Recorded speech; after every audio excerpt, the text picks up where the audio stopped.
All right, thank you, Aaron. Okay, so who we're going to be starting with. So one thing I want to make sure, I saw you guys voted a little early. I reset it. So don't worry, your vote did not count. So we are actually going to, so the email you guys got earlier, wait until you've seen all 6 of them. Don't jump the gun because I will know and I will reset it again and you're going to have to do it again. So make sure you have that link open. We are going to be going in order of the agenda. So first and foremost, we're going to be starting off with Mr. Sean Bach from PureGlow. Sean, take it away.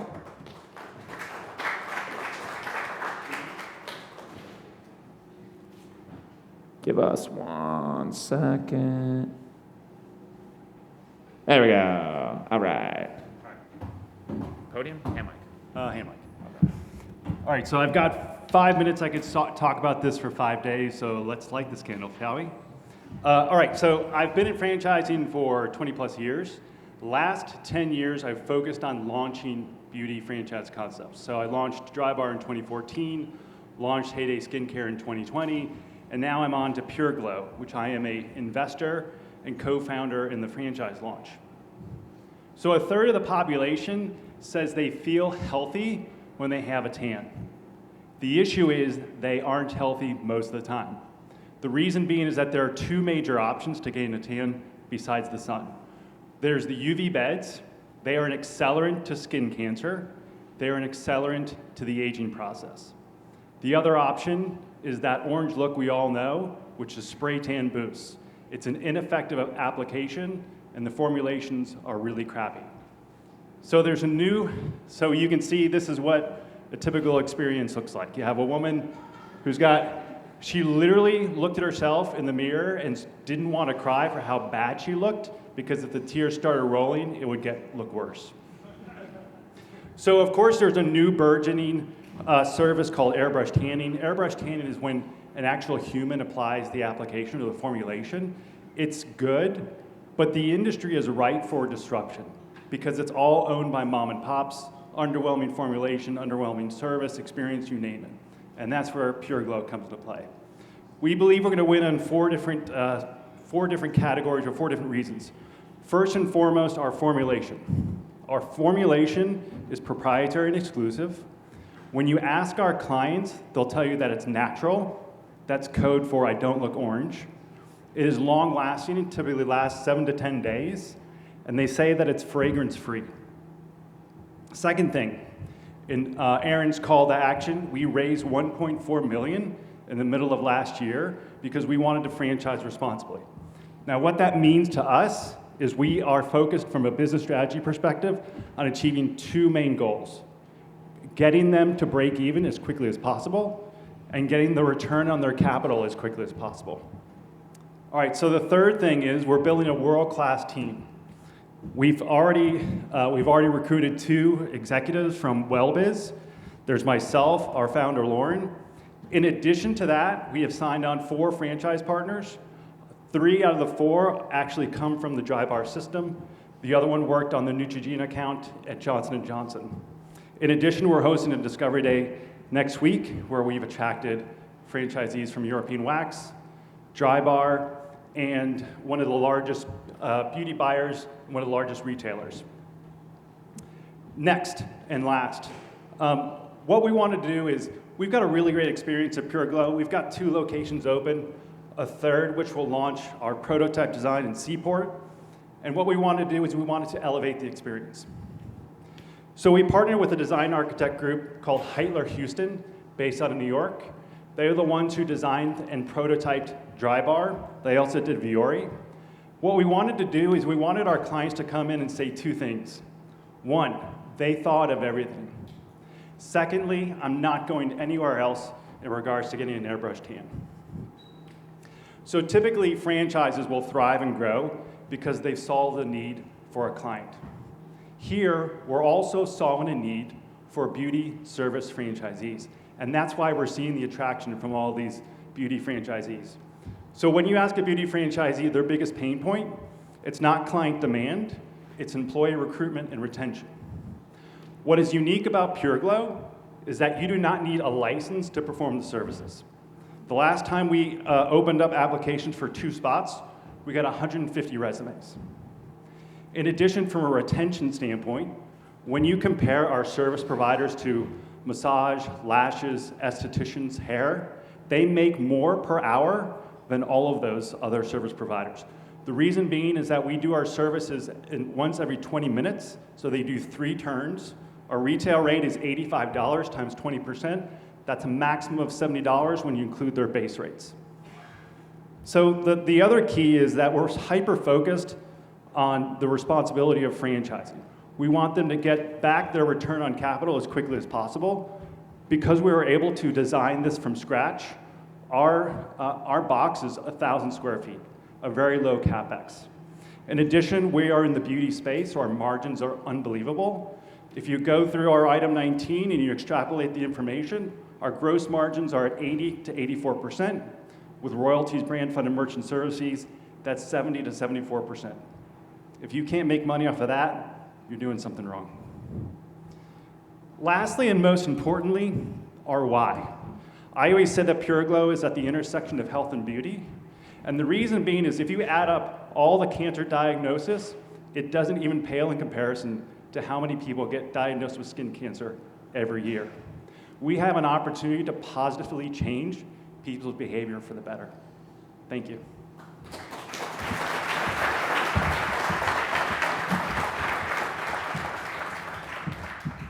All right, amazing job, cool. Just for the participants to know, I'm giving you a little bit of grace. So that, to give you guys an idea of context, was about 5 minutes and like 20 seconds. So he was doing pretty well. Awesome. Okay, so next, we are going to be having on a husband and wife group here, which is going to be interesting. I don't think we've ever had 2 people present at the same time before, but we're gonna roll with it. Let's see how we do this. Okay, we have Mr. K and Joseph Barker from Musicology. 2 and 4. 2 and 4. Is this the clicker? Hi. This is so great to be on stage with you. Awesome. I'm Kay. And I'm Joseph. And we are Musicology. We are a simply delightful music school franchise. I just turned it off. There we go. We teach simply delightful music lessons to all ages and abilities, all instruments, all genres. We are here for you at our neighborhood lesson studios. So to give you a little context, Joseph and I started our music careers as a band. We toured the country, and we opened for some pretty cool artists. That's me and Sarah McLachlan there. We also played with Walk the Moon, Heart. It was awesome. And when I wasn't on the road, when we weren't performing, I started teaching. And what I quickly discovered is that I love teaching. Performing is awesome, but teaching is my passion. It is what I was put on this earth to do. And we looked around, and we just didn't see any places that had a focus on traditional private music lessons with the consistency and the fun focus that modern parents like us want for their kids. So, I'm terrible at this. Okay. So in 2014, we opened our first studio. We now have 6.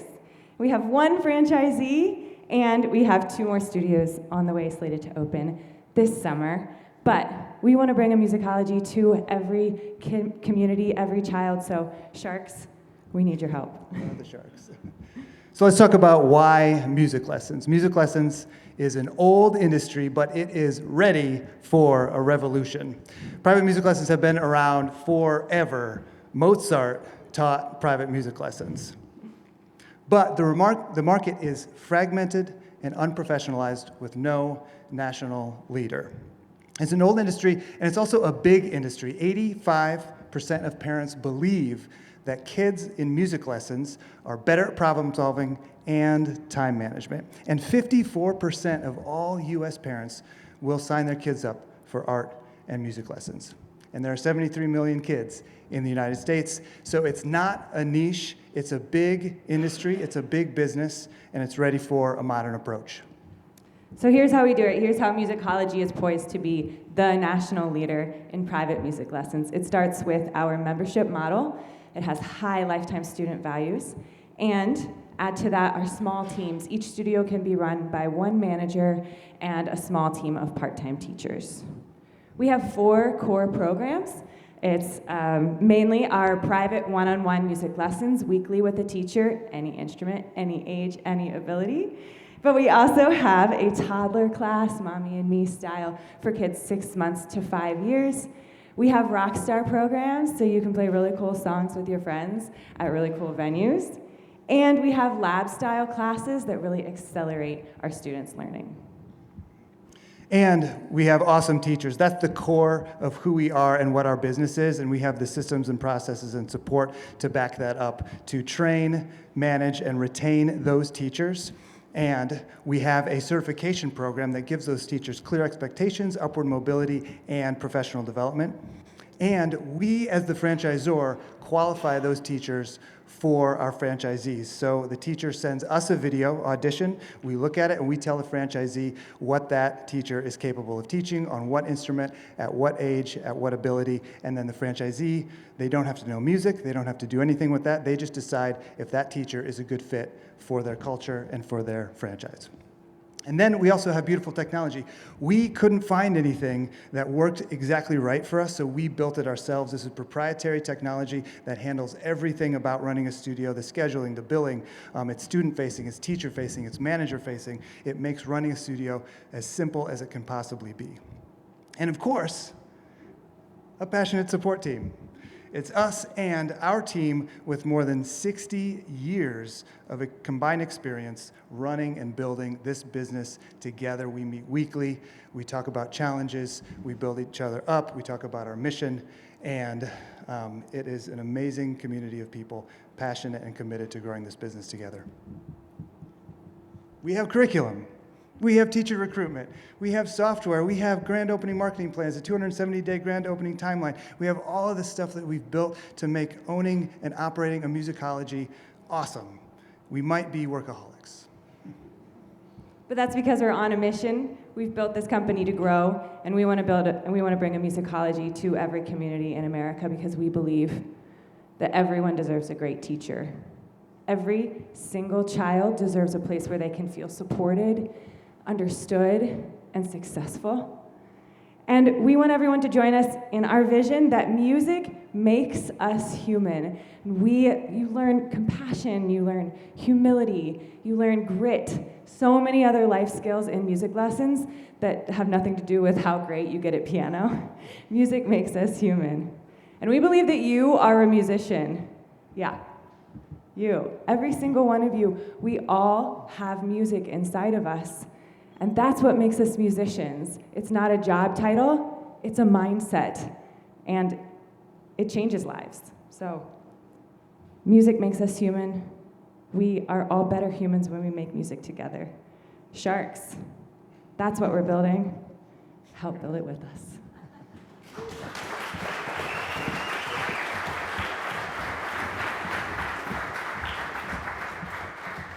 Oh my God, I'm kind of teared up a little bit, I gotta be honest. Okay, so we are going to be getting into another brand in the pet space, which we're gonna have two people as well, which will be really cool. So before I actually get into this, because I want them to actually get prepped up a little bit, again, one of the reasons we did this once before last year, and a big problem with it we felt is that we wanted to get you guys involved. We had sharks that were voting on it, and it just didn't feel right. And so I hope that you guys find that this experience is helpful for you to actually have a role in this, because we want you guys to also understand what it looks like to actually bet on something that ends up working out really well. Like, nobody even knew who Aaron really was, aside from some of the people here last year that were on the planning committee, and now everybody knows who he is. So, I mean, that's the types of things that can happen from this. So, without further ado, I'm going to bring on Sally Fasinelli and David Danker from Salty Pet Salon and Bakery. All right.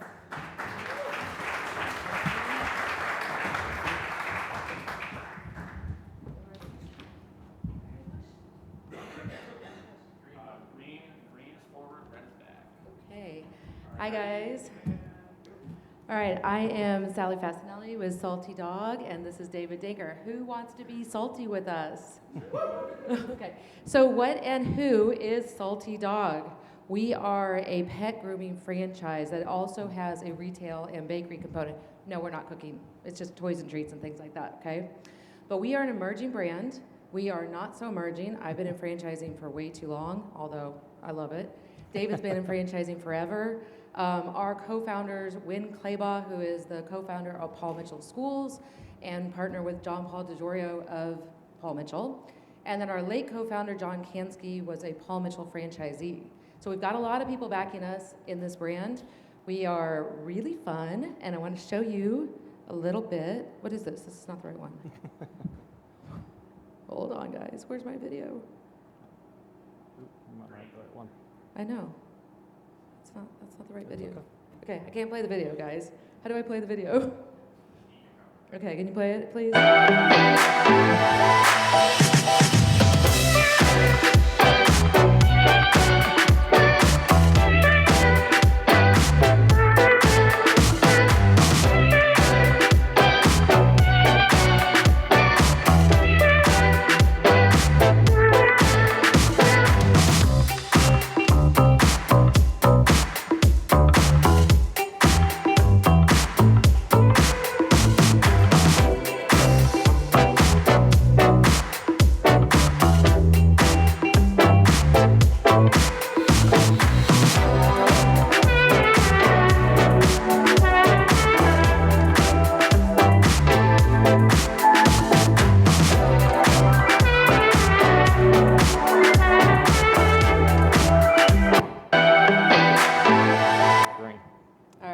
So we had another video that I'm not sure what happened. I was going to show you a little bit about the store, but as you got to see, that is a minute in the life of a dog when it comes into our salon. So I just kind of walked you through that. As I said, we're an emerging brand. We have 3 locations, 10 sold.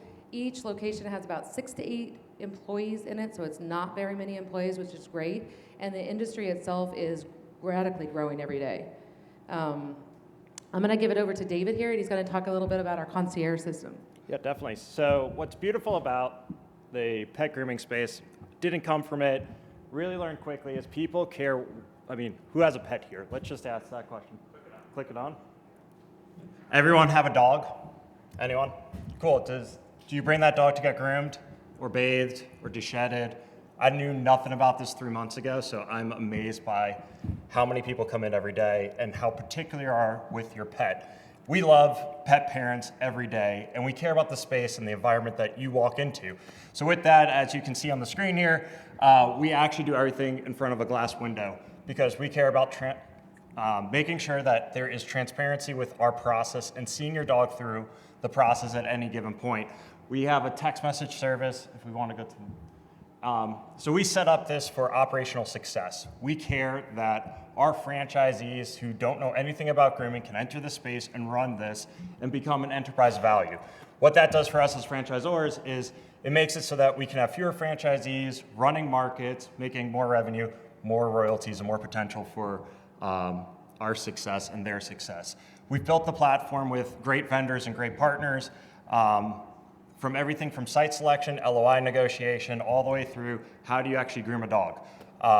It's not as easy as I thought it would be, but we found a ton of talent and a great community coming out to visit us. In addition to that, we've linked with a lot of great vendors in terms of marketing and tools. So we actually accept appointments 24/7 via text messages, via appointment links, any way in which we can connect with the pet parent into our stores so that our groomers are focused on grooming, which is a big difference. If you get a quality groomer that is moving through a dog, a groomer can do anywhere from 7 to 12 dogs a day if they have the right balance. So that just creates a higher revenue potential for our stores. It creates a great environment for the pets, and it's kind of sad to say the pets never want to leave. You would think that after getting quote unquote tortured by the groomers, they are all like tugging to their pet parent to come back. So with that, we deliver an incredible experience to our owners that come in month on month. We have a 90% retention rate of all of our clients that do come in, and we book out 6 months to a year. So, the first Thursday of every month, you can't get an appointment, and we run 2 shifts daily. So. And we also have a workforce solution that is quite unique. Nobody else has. There's actually 12,000 students a year that go through the Paul Mitchell schools, and we get our groomers. They're trained on people hair first, and then they have the hard schools, and they actually work on dogs after that. And they like it a lot. So if we do have I'm not sure how we are on time, but yeah, definitely. So we just want to show you a life of Millie who goes through our process, who's our real client. Oop. And can you hit play? Yeah. Awesome. Thank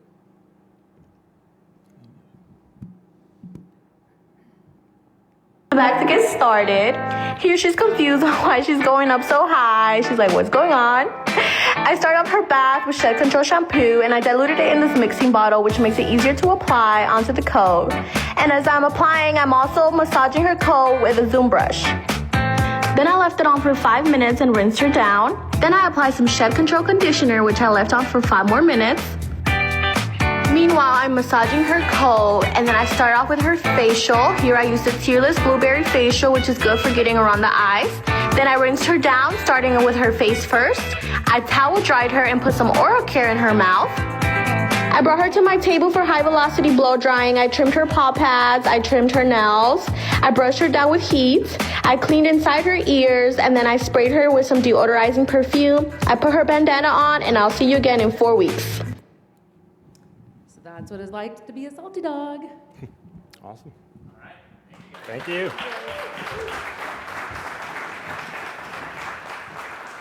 Okay, thank you, Salty Dog. Okay, so we, of course, had a husband and wife, and now we've got brothers that are coming up. So we've got the Appel brothers from Appel Striping coming up for our next group. All right, give them a hand, guys. We didn't want to start a franchise system and just teach people how to get work. What we're doing is we're actually getting franchisees on, and we're handing them work in the beginning to get them going. We worked in 47 states last year. The amount of work we're handing down to our franchisees right away is just a game changer. So the cool thing about the system we put together, it's an all-in-one package.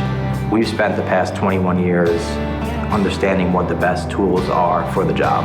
So today we're in Sarasota, Florida for one of our good customers, Extra Space Storage. And Bob and Jack recently signed on to be a franchisee of Appel Striping. They bought into the line striping package and the seal coating package. It's 2 separate trailers. We custom designed it. Everything they need to accomplish a job is in each one of those trailers, custom designed by me and my team. So we drove them down here to Sarasota, opened it up, had an unveiling, went through what each one did, and just went right into it and showed.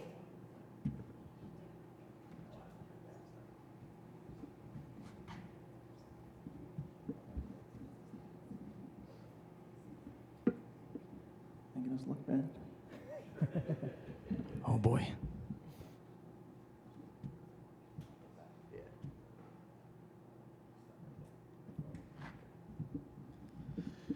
All right. Meet Joe Parkin, our first franchisee. He was the owner of Grizzly Seal Coating from 2021 to 2023. He converted to an Appel line striping in late 2023. Before converting, he was struggling to break $80,000 a year annually. Within the first 7 months of being an Appel striping franchise, he did $215,000. He's now projecting to do $500,000 in gross revenue for his first 12 months as an Appel franchisee. Meet Brian Frankfurt, franchisee number 2, former VP of Finance at Google. His start date was just April 1st of this year. His first month, he grossed over $13,000 striping parking lots. His second month, this month, he's projected to surpass $31,000. He's projected to gross over $400,000 in his first year. Hi, I'm Brian Appel, CEO and founder of Appel Striping. And I'm Michael Appel, co-owner of Appel Striping and Brian's brother. Just to go off script, just want to give a shout out to Zach and Ryan. This is my first Young Conference. I think there's been some tough conversations today. Super educational. So just want to give a shout out to you guys. I think you run a great show. This definitely won't be my last time here. Take 20 seconds off the timer, Zach. I want to speak to you guys about what separates Appel from the rest of the franchise world. What's our differentiator? It's 2 words. It's national accounts. Back in 2018, Brian and I had a successful corporate headquarters in Long Island. We knew we could do something bigger. We knew we were destined for something larger. Franchising was option one. Going the national accounts route was option two. We took that route. We spent the last 6 or 7 years, a lot of time, a lot of resources, a lot of energy, a lot of sacrifices to get to where we are now. One of those sacrifices being our bald heads. Stole my joke. That's what brothers are for. I promise you, 2017, we both had a full head of hair. I promise you that. But now, fast forward to 2024, we are on pace to do $10 million in revenue this year with our national customers throughout 47 states. That is not with all franchisees. That is subcontracting the work. We have gained the trust of the likes of Starbucks, Raising Cane's, Valvoline, just to name a few. Now, Starbucks and Raising Cane's, just those two customers alone, we're in charge of 1,100 parking lots. We have every single day work orders flowing into my national team, directly flowed right down to franchisees depending on where they're located. I want to pause there for a second. This is the most important thing you need to know. We are doing $10 million worth of pavement maintenance this year. We only have 5 franchisees, but we're doing that on purpose, and we're making these guys successful from day one. So every single franchisee has profited tens of thousands of dollars upon opening. There has not been a break in work. I think that was it. All right, just the beginning. How are we looking on time, Zach? All right, we do not use FSO or brokers.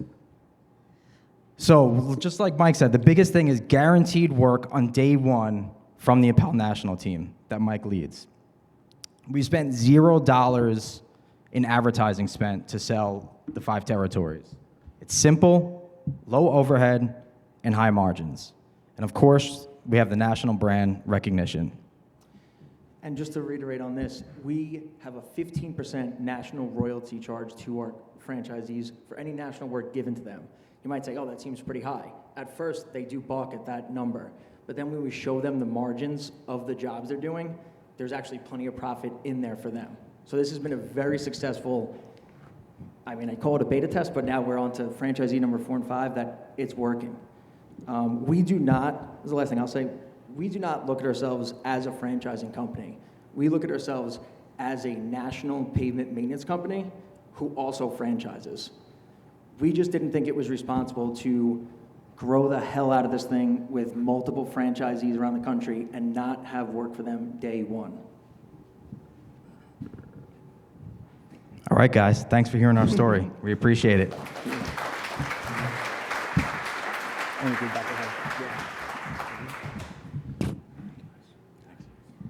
All right, the Appel brothers. Okay. Next, one of the cool things about Young Conference is that we get to meet some brands that I've never even personally met. I'm going to be shaking hands with Ted for the first time in just a moment. But one of the cool things about it is that there are things that we have up here for Shark Tank that have never been franchised before. And so today, we're going to get into it. So Ted from Tiger Adjusters, the CEO, is going to tell you a little bit about it. So Ted, go ahead. Thanks, Zach. Appreciate it. Is it on? All right, perfect. All right, and which button was it? All right. Do I have to point it? All right, how's everybody doing? My name is Ted, and I am the CEO and founder of Tiger Adjusters. And as Zach said, we are the first public insurance adjusting franchise in the nation. This is Raul Lopez out of Houston, Texas. Raul had a bursted pipe in his home that almost completely destroyed his life. He filed an insurance claim with his insurance company, Hippo Insurance. They offered him just over $11,000. He knew something was wrong, hired Tiger Adjusters. We came in, closed it out, just over $179K for roughly 1,500% increase relative to what the initial offer was from Hippo Insurance. This is Linda Davis. Linda lives in New Orleans, Louisiana, or just outside. Linda was insured by USAA. They had offered her a little over $1,300. following Hurricane Ida in 2021. Linda's husband, while he was upstairs in hospice, died throughout the claims process, and she was sleeping in the kitchen on a dirty mattress. She hired Tiger Adjusters. We came in, maxed out her policy, got her $53,000. And this is Pastor Anita Kugi out of Philadelphia, Pennsylvania. She's the pastor for St. Paul's the Evangelist Lutheran Church. Her insurance company, believe it or not, Church Mutual Insurance Company, bills themselves as the go-to for religious organizations in the United States for insurance purposes, offer $21K. The good Lord put it on Pastor Anita's heart to hire us at Tiger Adjusters. We came in, got her $563,000. These folks all have a couple of things in common. The first is that they trusted in their insurance company. The second is that their insurance company fucked them. Aaron Harper said fuck earlier, so I feel like it's okay. The third is that they hired Tiger Adjusters, and the fourth is that Tiger Adjusters all got them a minimum of 1,500% increase on their insurance claim.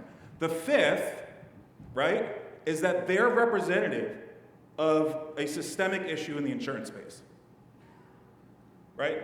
These are across multiple carriers, multiple states. It affects every cross-section of America. So what the hell is a public adjuster? Does anybody here know? Just out of curiosity. It's not rhetorical. Comey knows. Okay.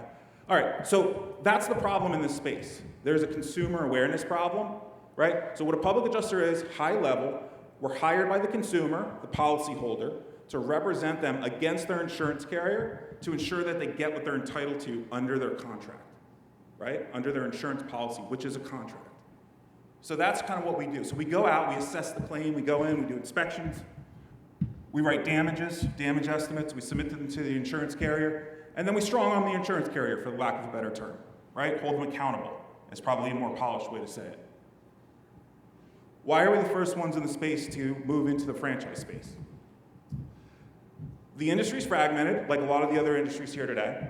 It is largely unsophisticated. It is underdeveloped.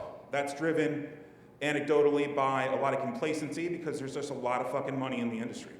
You can do 20 claims a year and you can make 6 figures. We operate on 90% EBITDA margins. There was a government study that came out in 2010 because most of the data in the space is aggregated on the insurance carrier side, and this is, the biggest open secret in the insurance space. So it was commissioned by the government, and they did a study, and they said it came out, and ultimately the outcome showed that the average increase on an insurance claim when a public insurance adjuster is used is 747% compared to the initial offer from the insurance company. So aside from being first to market in the franchise space, how are we pivoting from a wildly successful service company over to a wildly successful and fully scalable franchise system? The first thing that we've done is we've implemented and developed proprietary advanced training. We are going to have the best training in the nation for public insurance adjusting. We have proprietary content on a learning management system. We have interactivity and interactive trainings. We have AR and VR in our technology roadmap down the road. We have spun out a subsidiary demand generation platform called Claim Machine. It's available, and you guys can look at it for retail purposes. We have implemented and deployed tech-enabled automations and AI integrations throughout the claims process on the back end. What does that mean? It's a lot of fancy buzzwords. Frankly, what we did was we looked at the process. It was super archaic, and we deployed automations to make sure that we're updating our consumers and informing people throughout the process. We did everything with scalability in mind. So when we started out making a pivot from the service space over to the franchise space, we wanted to make sure that we were going to have the ability at the ZOR level to look in and reach in and identify everything that was going on at the Z level with respect to the claims so that we can have oversight. We have the ability to basically sit anywhere around the world and have a 360-degree view of our entire enterprise. 2 of our offices right now, Philadelphia and Houston, these are year-to-date numbers, guys. So as of May 1st, which was the cutoff for the slide, Philadelphia collected just over $250,000 in cash. 90% margin on the EBITDA. Houston, a little over $134,000. Last year, Houston did a little over $500,000. This year, Philadelphia is projected to do $1.2 million, and the enterprise in the moment has about $850,000 in receivables. Been quoted in the Dallas Morning News, The Advocate, the New York Times. It's all very fancy. That's not the point. I want you to take away two things at the end of this presentation, and I'm going to close it out. The first is that roughly 6% of policyholders will file a claim this year, and the second is that only 1% of claims in the moment have a public adjuster involved. That means that 99% of the claims being filed in this country are underpaid. Thank you.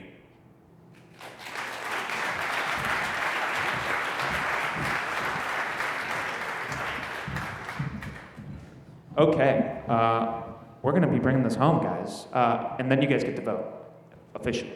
So, the last person that we're going to have up on stage has, I've known him for a long time, so I'm very, very excited for him to come up and speak. You guys may recognize, if you guys saw this on the app and a couple other places, but we're actually going to be going here in person tomorrow, if you are staying through Thursday. So, we're going to get to experience a little bit of beer drinking with Mr. Mike Weinberg. Mike, come on up. Hello. Sound check, good? Everyone tired? Sitting in a room all day, no lights, no nothing, a little drip. So this is interactive. Thanks for letting me back clean up with like 5 of the best presentations I've ever fucking seen. And yeah, I fucking curse. So, who here drinks beer? Raise your hand. Who here drinks margaritas? Raise your hand. Who here doesn't drink at all? Raise your hand. CBD drinks? Water? You drink water? All right, good. Who here has a credit card? Who here has been to a bar and been sitting there waiting for your check and it doesn't come and you got reservations?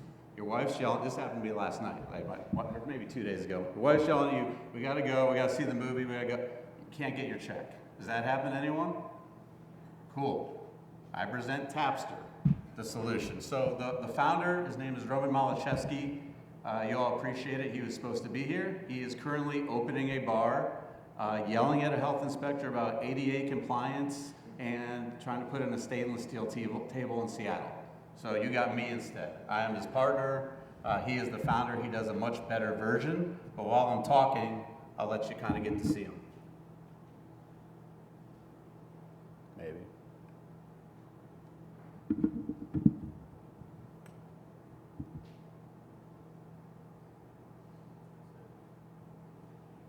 That's not him. There we go.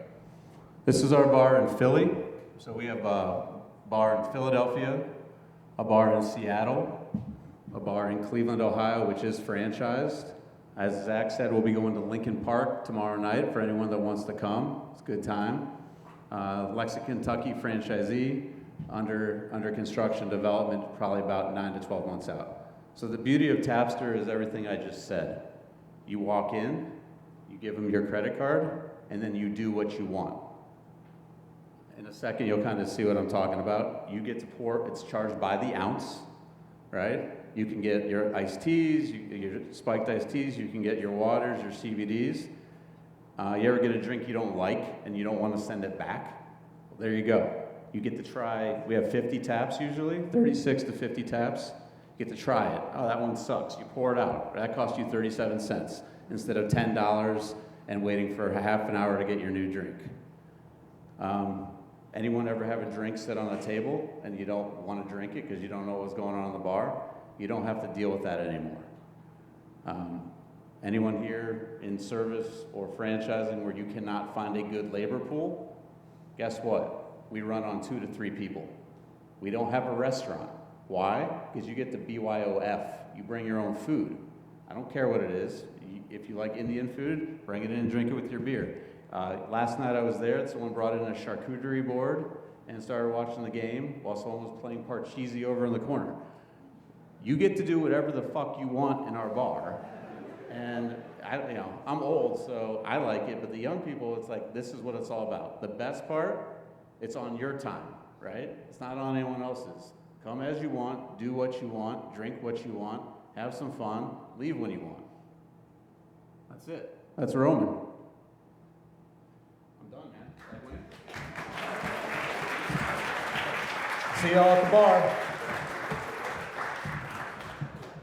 In the only way he knows how, in about 3 minutes, which is amazing. Okay, so what I am officially going to do now is I'm going to click live. So please, everybody, go ahead and vote. The place to find this is going to be on your email, which I know might be scary to open right now because you haven't been paying attention to it. But your email and that link. I am going to actually come back up here in about 2 minutes, so take 2 minutes and please do that. I'm going to come back up here in 2 minutes, and I will not announce until I get over 150 people voting in here, okay? And we all can see how many people voted. So 2 minutes.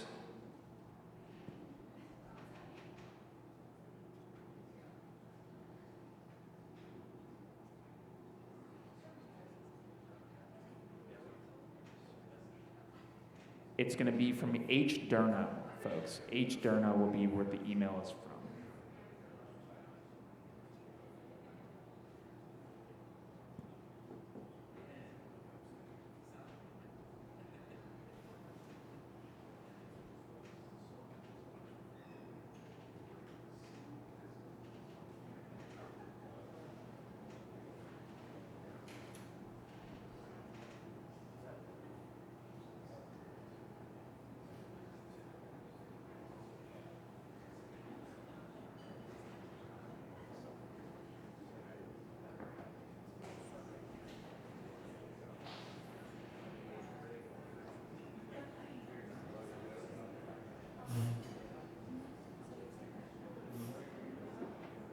"45 more seconds."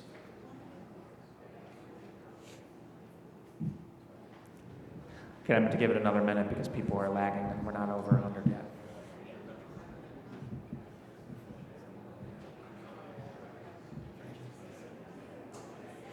I know there's more than 95 people in here, guys. Come on.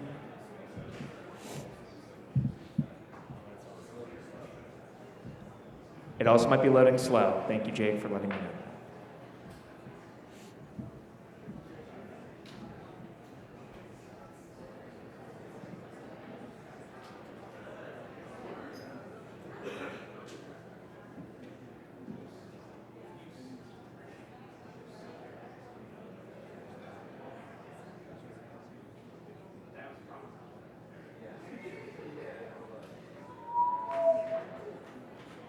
Ed, my bad. Okay, I'm going to give it 30 more seconds, and I'm going to announce our winners.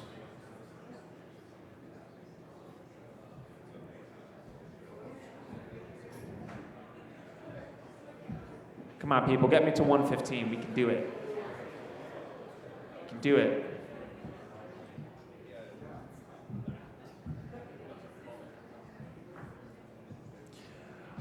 Okay, I'm officially going to announce. So one thing I do want to say, which I thought was really cool about this year, is that you guys prepared. That was awesome. Thank you guys. Round of applause for everybody who presented today.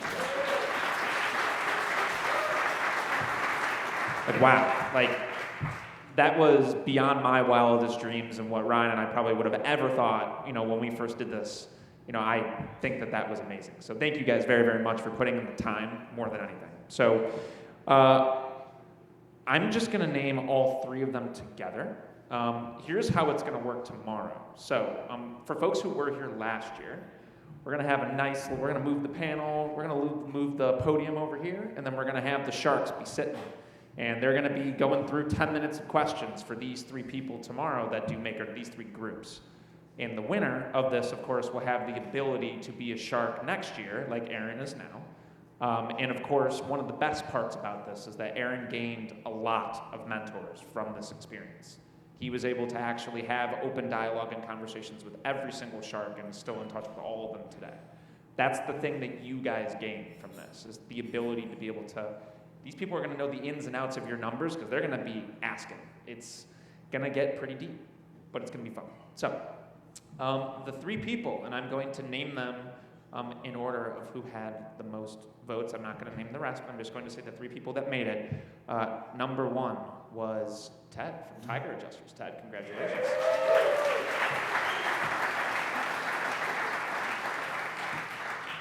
Number 2, Kay and Joseph from Musicology.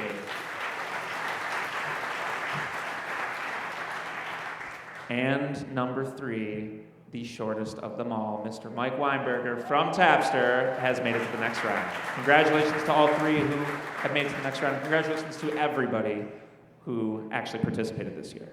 So, coming up next, there's nothing up here.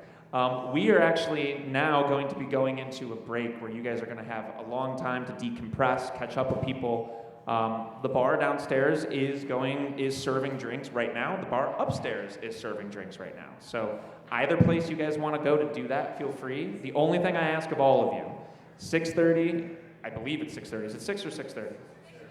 6:30. Thank you.